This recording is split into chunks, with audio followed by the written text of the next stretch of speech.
Out in there right now. Didn't get it. So glad to have you guys here. So you can sit crisscross applesauce, and the Defy Foundation provides jiu-jitsu scholarships to combat disabled veterans. And I think that we've been an affiliate for maybe 7.5 of the 8 years that we've been open, and it's a cause that's like really important to me. And we've had 2 scholarship recipients here at this academy, so it's very good. And I know that John and I have had 1 or 2 in Dublin as well. And so I appreciate all of you guys for being here. All the vets, we appreciate you guys, and we're happy to give this to you today. Whatever we raise today, the academy is going to match. So whatever you guys put in, I'll go ahead and the academy is going to match that. It's typically what I always do when we do. Does that sound good? All right, get a partner. Let's go. 1, 2, 3.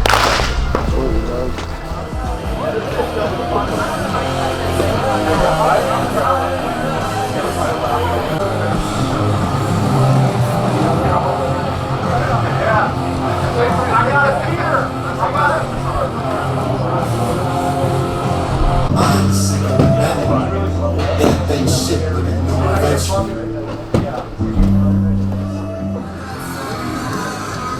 And that's what I'm just waiting for. I'm waiting for him to drop an elbow inside, and when he does, or a hand, I clamp down, and I push, and I mount.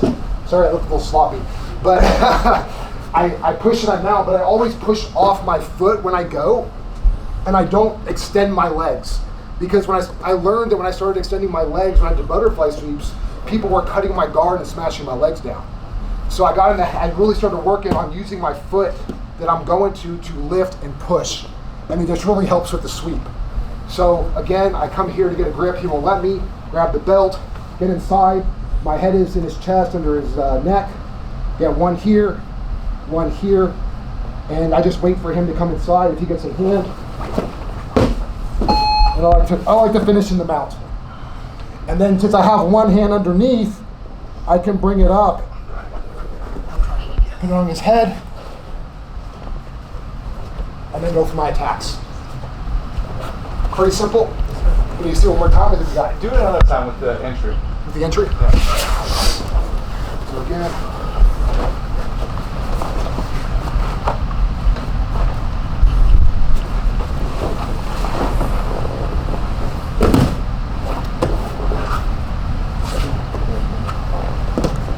Any questions? Let's go. 1, 2, 3.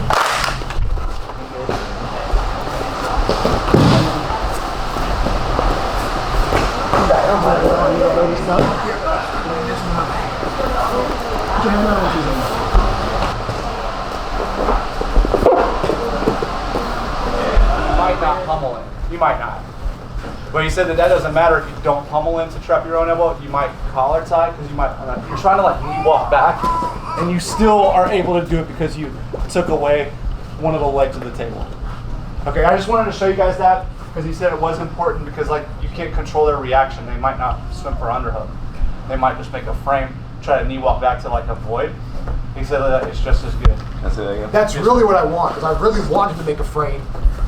So once he got in, like I might pummel and he can still trap, but I might do this to make a frame, and from here he's still got the trap. Then he goes to the position he likes. Turn that shoulder into it to crush that frame. I kind of just squeeze and tighten. Okay. Are you like pinching with your head and your shoulder? Not as much my head. Not as much. Okay. Because like I'm already in the position, the spring is already set. Yeah. I just need to take away his base. Right. Like I see that split second take away his base. So once I have just a little bit of elbow, I go. And it's the same concept we talk about, guys, when we're talking about the hook sweep, and we want to make them do like an Americana or key lock on themselves. Yeah. So whenever he has this like that, you're going to get a little bit of this because you want to make sure that he can't, in a moment of time, be able to pull it out to post because he's not fully attached. So you just do your best to be able to get it and that's going to help. Yeah. Okay? Cool. All right, let's go. 1, 2, 3. Yeah.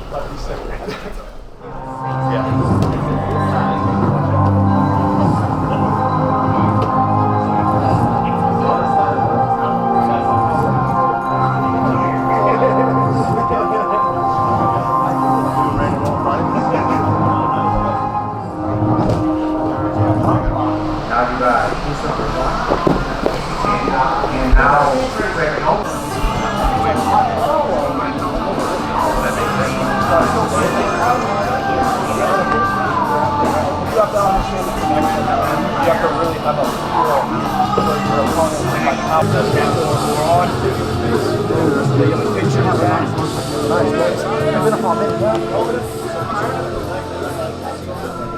You enter to the belt, you find the belt, you pull yourself in with the good structure. When I say good structure, I want to have my head forward, my hands are in front, my shoulders are in front of my hips, my hands are in front of my knee. This is good structure. We start to make, again, we make a sphere, we make a ball.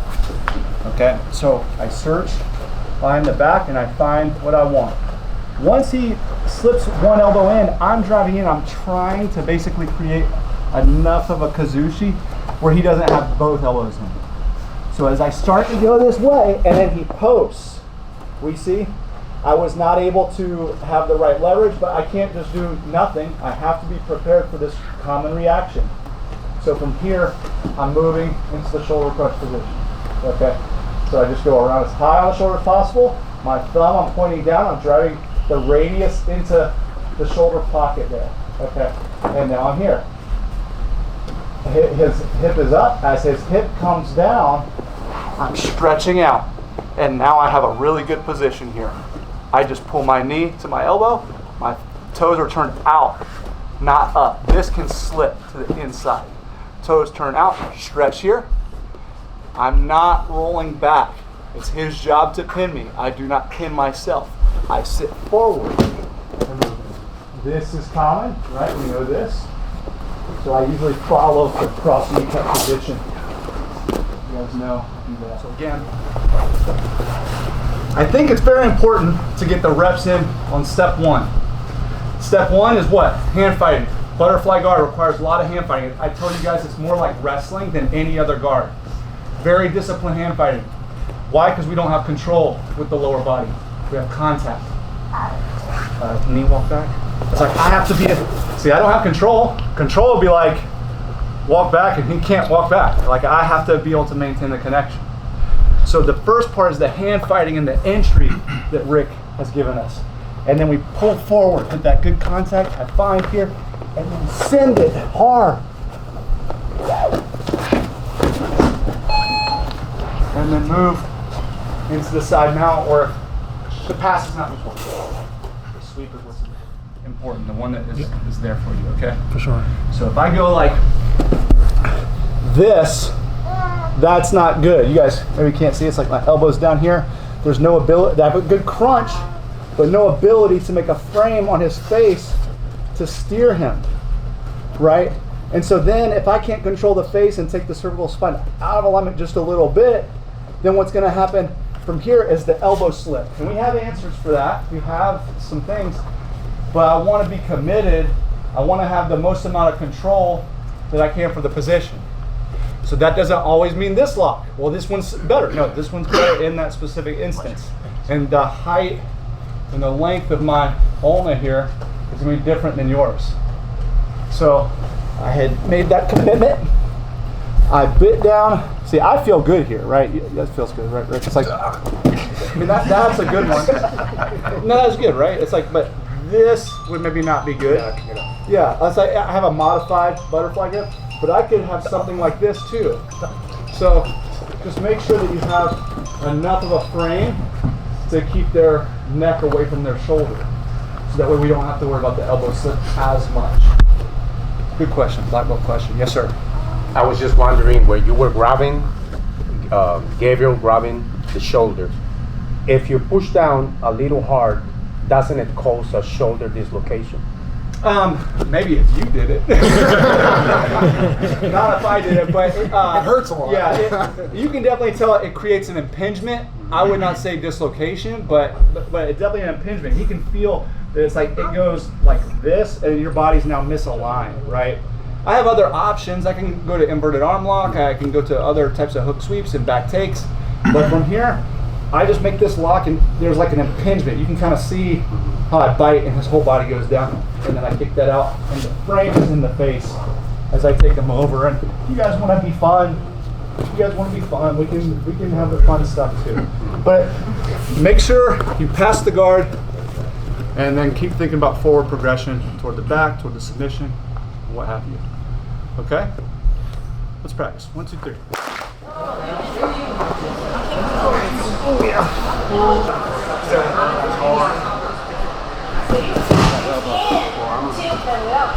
Roddy, I'm going to That's What I see most often is his left knee is up, like he's almost like that.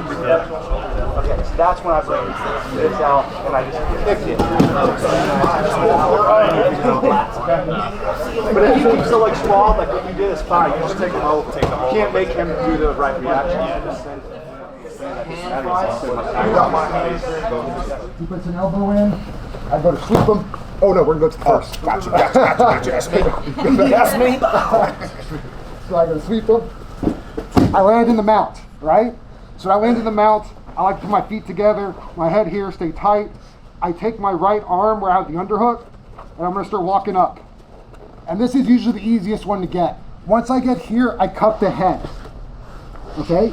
Then with this one requires a little bit more work because now they're nervous. He doesn't want both his arms, so he does just like that. So I get underneath, and look, I kind of come back a little bit, and I use my body to push him up, and I extend. Okay? So now from here, I take my left hand, and I grab the cloth of the elbow. Okay? I come up, I put my hand on his chest, and I come to the S mount. Now, I already have the armbar, it's easy, but let's pretend that he defends. There you go. So I have to get this bottom arm. That's kind of hard. So what I do is I take my hand on the elbow, my hand on the wrist, I push out, and then I put it in my pocket. Okay, so once it's in the pocket, take my elbow here, and then I just finish the armbar like that. You do not fall to your back. So you I do not fall to my back. I used to fall to my back with armbars from mount, and I'd always lose them. So my coach, Leo Noguera, is like, dude, don't fall. Stay on top. Make them bear your weight. And Leo's like 250, so. Yeah. But this is what I started doing to stay on top. Go back. Oh, we'll start from the mount. So, underhook. So again, I'm here. I keep my feet together. I walk this hand up. I grab the head. And like that's just kind of makes it a strong grip, so it's hard for him to get out. You're grabbing that head.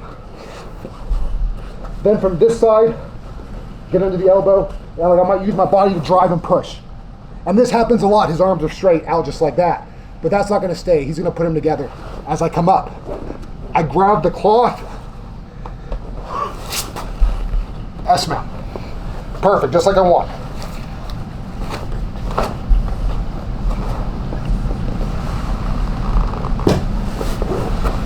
Pretty easy. Any questions?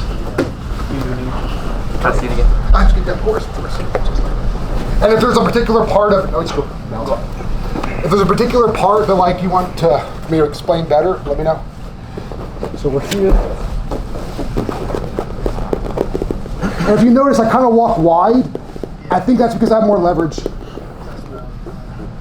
And for some reason, this one's always easier to get than the other. I don't know if it's spine alignment, I'm not sure. It's just always easy to get this one. This one I sometimes gotta work for. Maybe like turn the angle. Oh.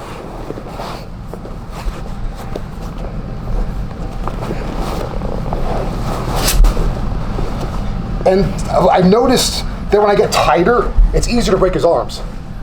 Like it's harder for him to keep his arms together the closer they are.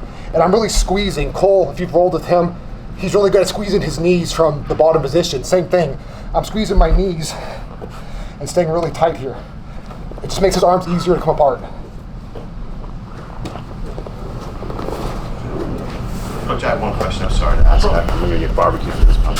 what stops him from umping you at the very whole shot of that?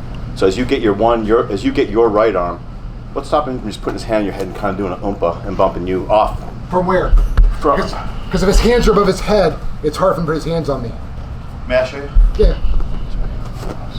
I'm gonna really make myself look in the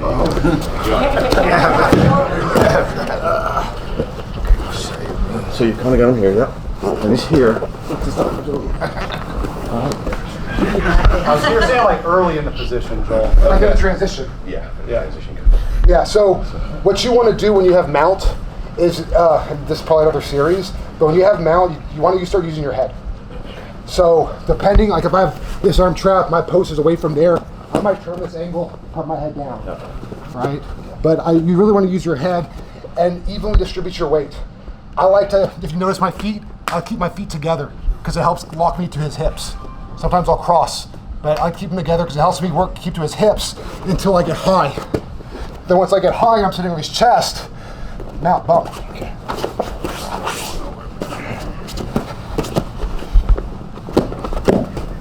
It's really hard for him because my weight's on his chest. And I could just hang out here all day long and he's going to burn energy. Good question. Yeah. I like that. You all good, guys? Yeah. Let's drill it.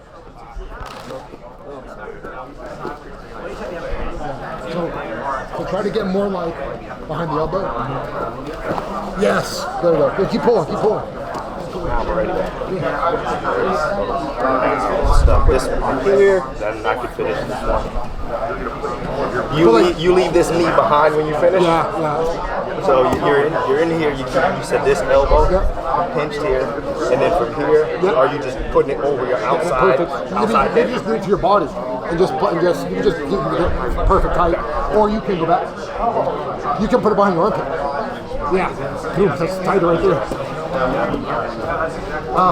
But the same thing for like side control.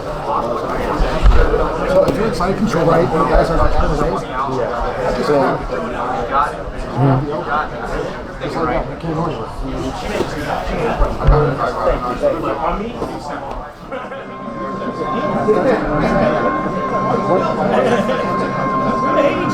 it.